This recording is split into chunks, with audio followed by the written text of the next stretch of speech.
all science classes always start with scientific method. Every book is a little different on how they explain it. But basically you have an observation. Usually you'll form a hypothesis and stuff while you're observing and trying to figure out a new solution to a problem. Then you're going to represent it through an experiment and collect data, and then you're going to interpret that data, and then you'll go back and do the same thing over again if you need to. I need to hang this up, but this is a good, this one has, question, what do you want to learn about? I wonder what would happen if, whatever, you ask that question, you hypothesize what you think will happen, do the experiment, make your observations, record it, analyze it, and then you share results. Share results is always the end. So in our case, it's not like we're going to be publishing our results or anything, but you will be writing some stuff in your lab notebook and you're going to share with either your classmates or even with me, is sharing. I need a...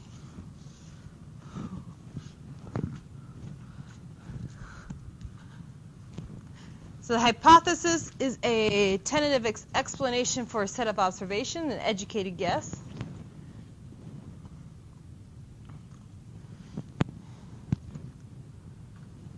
And usually you test that hypothesis, see what happens. If you need to, you modify it, and it just goes around and around, and you just keep testing different things.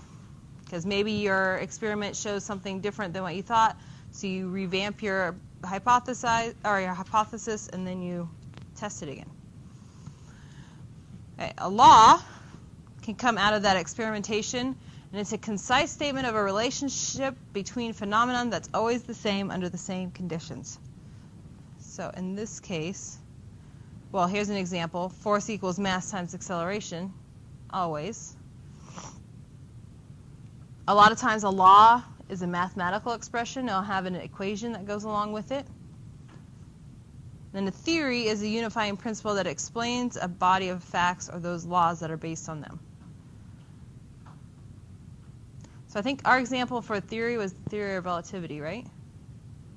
One of the equations that's in that theory, that the theory explains, is E equals mc squared. So you have, the theory can try to help explain some of those mathematical relationships also. But here, water and iron forming rust, the atomic theory is talking about what happens at the atomic level when that happens. So we'll be talking about the atomic theory.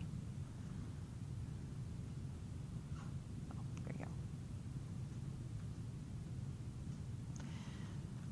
Okay, chemistry, the study of matter and the changes that that matter undergoes. So what is matter? Mass and has space, right? It has to take up a certain volume, has to have mass. So pretty much everything in the world that we can see. A substance, what?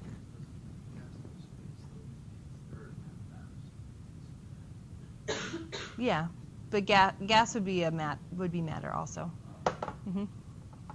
Everything that we can see is, and then some stuff that we can't see. Like a vacuum doesn't have any mass or anything, so that would not be matter. It's outer space. A substance is a form of matter that has definite composition and distinct properties. So a substance could be a chemical, could be an element, but it's always composed of the same stuff. And it has distinct properties based on that. It could be the melting point, the boiling point. Those are all things that could have distinct properties. Water, gold, sugar, these are all examples. Okay. A mixture,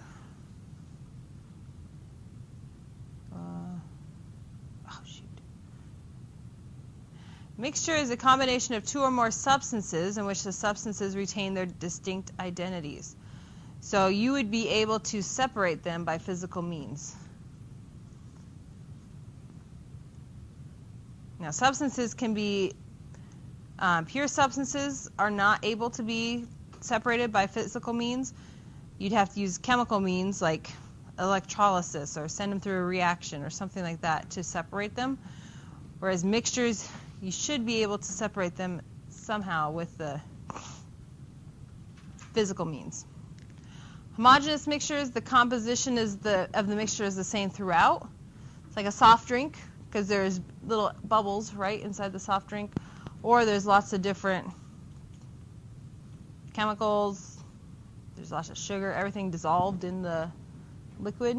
So you have, if you take one sample of soft drink and compare it to another sample of soft drink, same soft drink, should be pretty much the same, right? Same with milk, solder. Heterogeneous mixtures, the composition is not uniform throughout, like cement. Usually in cement you can see little rocks, pieces of gravel, other substances in it. This is iron fillings in the sand, so you can see it's not uniform throughout. It might have more iron in certain spots than others. What's another example of a heterogeneous mixture? Mixing cereals together. Even your Lucky Charms, that'd be heterogeneous. Chocolate chip cookies. Pie. Ice cream.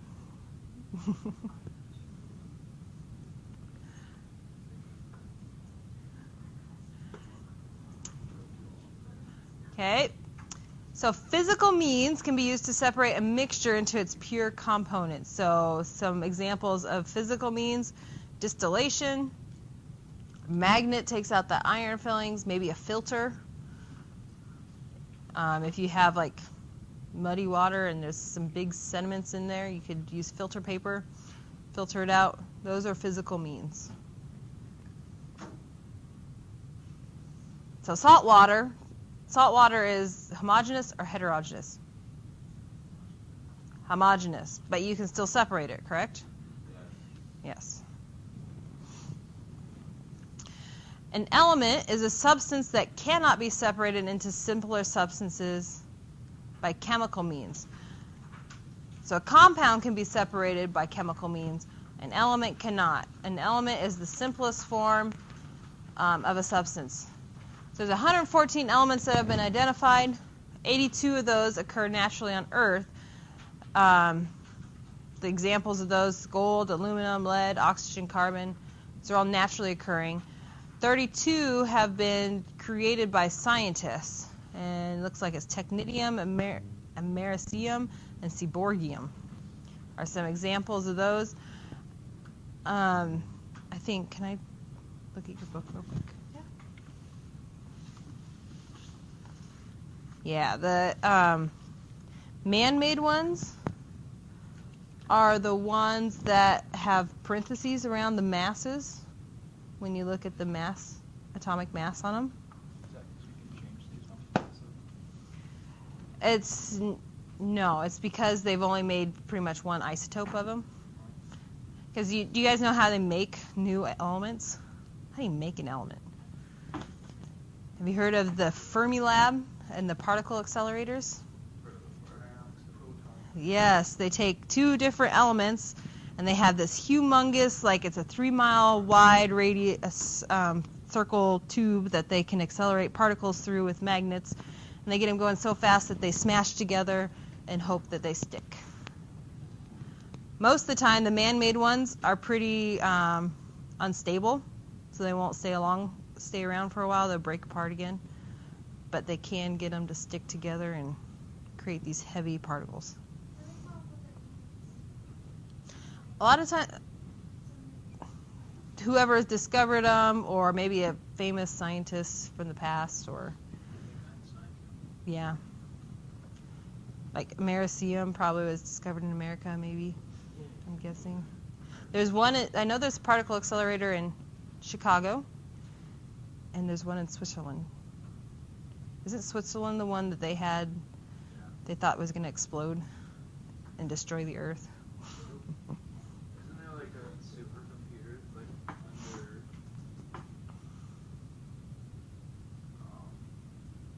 Oxford Stadium or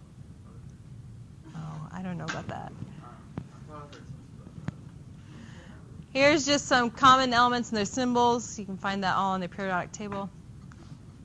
A compound is a substance composed of atoms of two or more elements that are chemically united in fixed proportions. So you always have the same proportion of elements within that compound. So water is always H2O. So you can drink H2O. Do you want to drink H2O too? No. Do you know what H2O2 is? Hydrogen peroxide, yeah. So you don't want to, just by adding one oxygen, it changes all the properties of that compound. There's some other compounds right there. They can be separated into their pure components, so you could separate them into the elements with chemical means, either by using heat, electricity.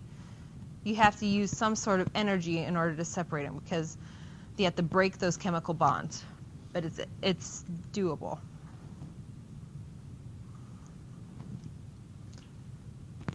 Classification of matter. So we've already talked about all these, but this is kind of how it all breaks down. Matter can be separated into mixtures or pure substances. If it's a mixture, it can be heterogeneous or homogeneous mixtures.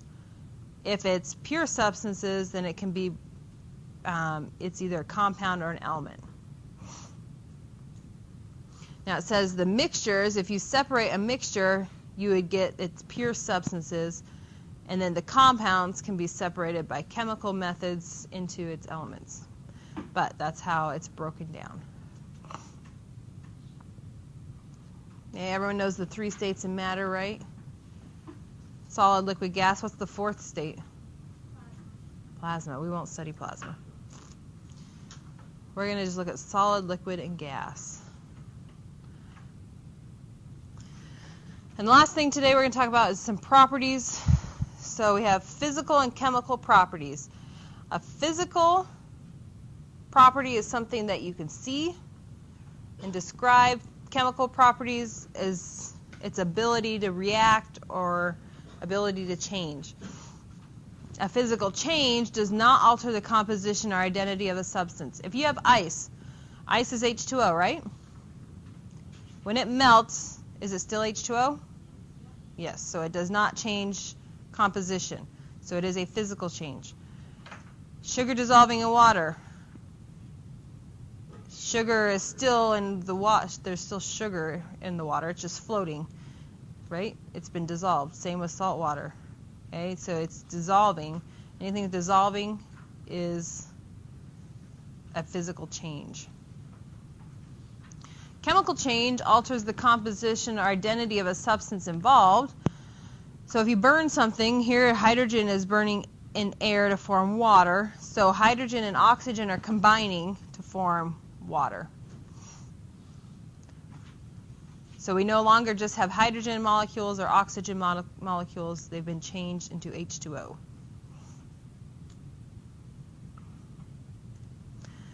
Okay, physical properties can be split into extensive or intensive properties. Oops. Extensive properties of a material depend on how much matter is being considered. So, take your pen or pencil.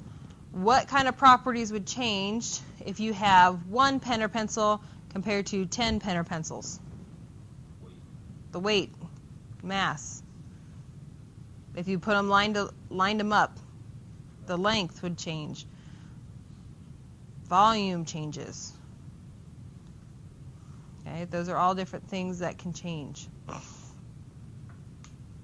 An intensive property of the material does not depend on how much is being considered. So what does not change based on whether you have 1 or 10 pencils? It's density, temperature, color. What else? Something that's not on your note sheets. Weight would change. I don't know if that's necessarily a physical property.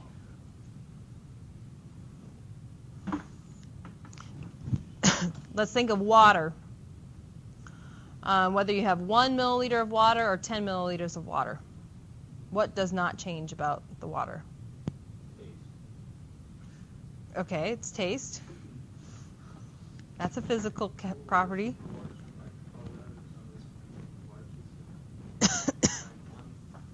Okay, what about if you heat it and it boils? Does it matter how much water you have when it's going to boil? It will always boil at 212 Fahrenheit or 100 degrees Celsius. So its boiling point won't change. Will its freezing point change? No. It just might take more or less energy to get it to change, but it's always going to change at that same point. Let's color paint. I think, oh, that's what this is. I want you to grab a clicker. Grab your clicker. Number 1 for favor. I know, that's why I said it.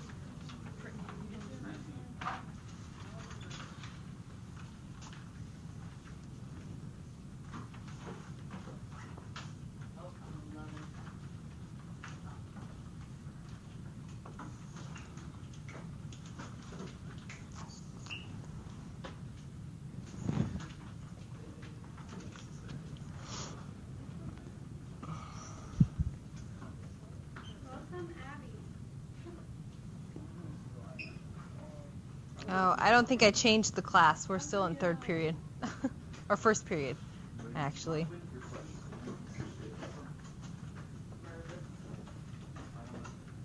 Here. I'll end the class and we'll start our class. Hold on.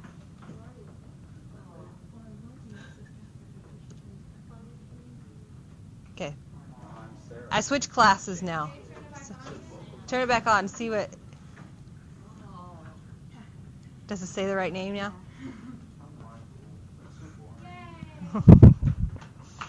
Okay, so we have a question up here. Ooh, you can't read it while that's on there. Complete the following sentence. A scientific law is what? A, B, C, or D? When your clicker number turns blue, that means that it received your answer.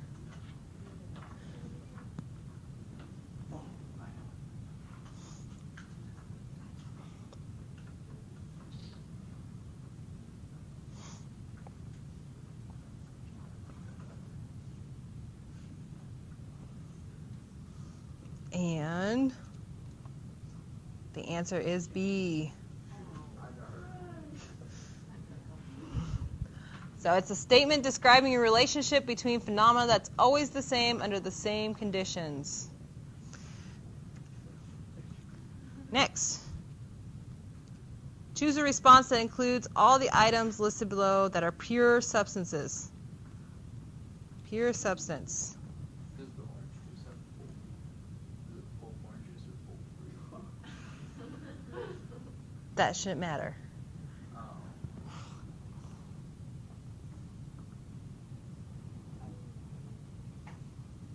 Remember, pure substances can be broken down into two things. I think so. Clear it. I think so.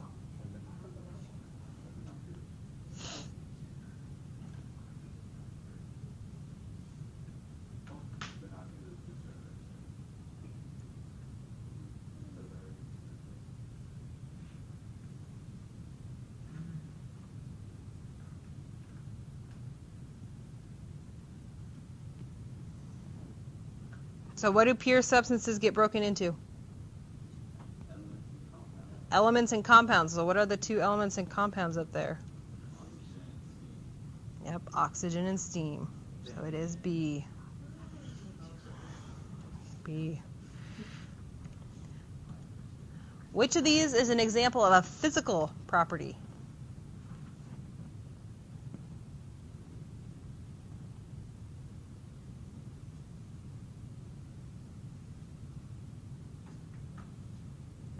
Physical.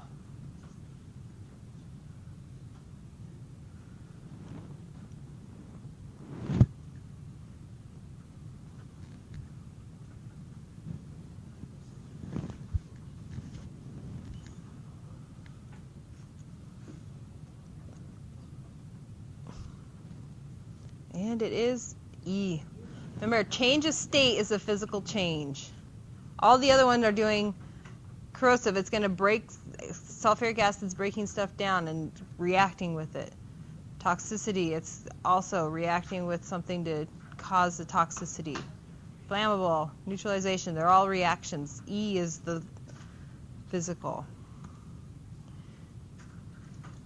Okay, which one of these represents a physical change?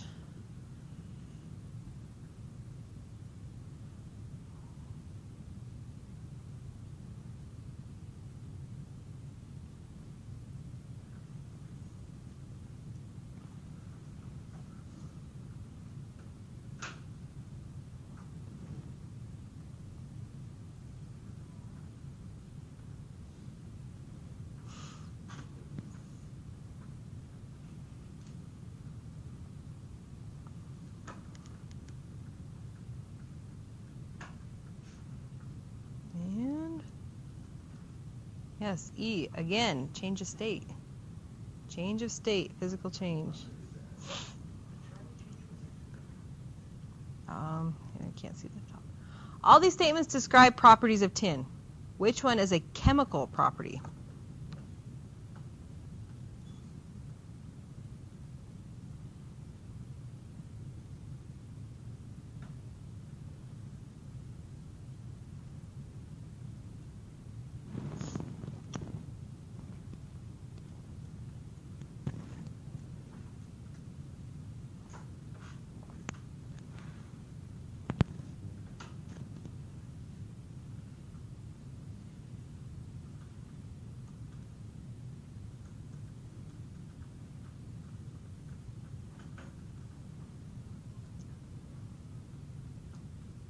And yes, it is E. This is, the rest of them are physical properties, because hammered, are you changing the chemical composition of tin when you hammer it out? You're crumbling it. You're going to just cool it down, so it's like a phase change, kind of like all you're doing is changing the temperature of it. Melting it, you're just changing the temperature. Bending it, you're not changing the chemical composition, but here you're reacting it with acid. So it is. Okay, which of these represents a chemical change?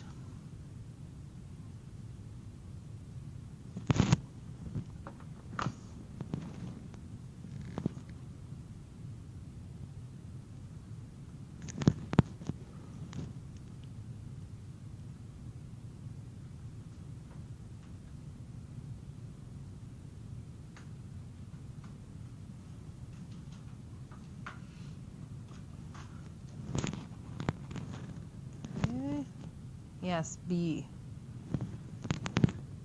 The rest of them, you're heating water, so it's phase change. It's not a chemical change, so it's a physical. Remember when we had the example of dissolving something, the sugar dissolving in water? Same as in coffee, you're still just dissolving it. Taking sugar and cinnamon, just mixing it, kind of like for toast, and then cutting it. Cutting a piece of paper or cutting anything does not change the chemical composition. Okay. Mass, length, and volume are extensive properties, but density is an intensive property. True or false?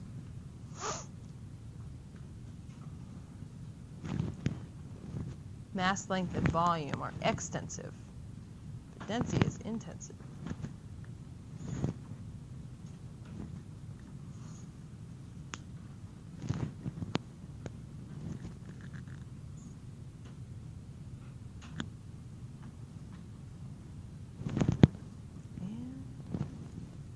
Is true. Remember, extensive depends on how much is there, how much matter is present. The conversion of water to steam is an example of a chemical change. True or false?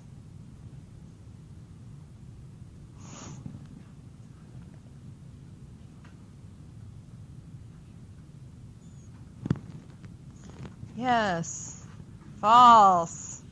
Phase change is physical. And I think that's it.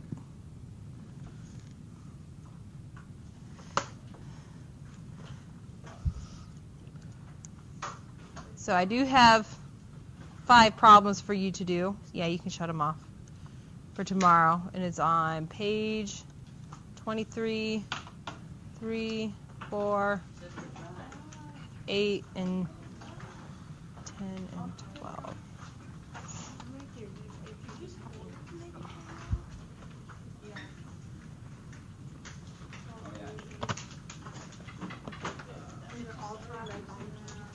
Okay, you can work with a partner right now if you want to work on this or your outline. That's fine.